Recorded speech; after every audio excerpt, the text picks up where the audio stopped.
At the time of Rasulullah sallallahu alayhi wasallam, there was a guest. He was hungry. He was a poor guest. He came to Nabi sallallahu alayhi wasallam wanting some food. So Nabi sallallahu alayhi wasallam said to his companions, who will entertain this guest of mine and feed him tonight? So one of the companions said, Ya Rasulullah, I will take him in. I'll invite him to my house and I'll feed him. So that companion rushed to his house and went to his wife and said to her, let's prepare our meal that was meant for us. Let's prepare it for our guest, for the guest of Rasulullah sallallahu alayhi wasallam.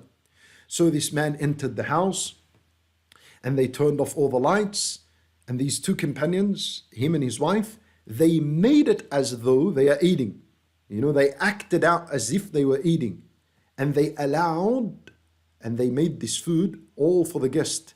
They let him eat all the food and they didn't eat anything. So they went hungry for one night. No one knew about it.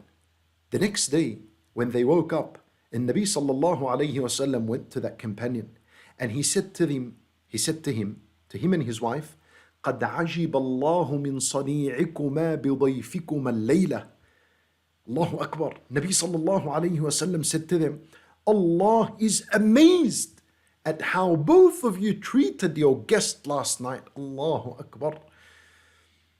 They gave up their food and drink. They gave it up for the sake of their guest. And Allah loved what they did. So imagine the love Allah Azza wa Jal has for the one who leaves food and drink for the sake of Allah for 30 days, seeking Allah's pleasure. Them too, they gave up food and drink for the sake of their guest. And Allah loved what they did. Imagine now giving up eating and drinking for the sake of Allah for 30 days. Yeah, such a person, how much is he loved by Allah Azza wa Jal? Especially when he's doing it as a worship, seeking Allah's reward and being sincere in what he's doing. Allahu Akbar.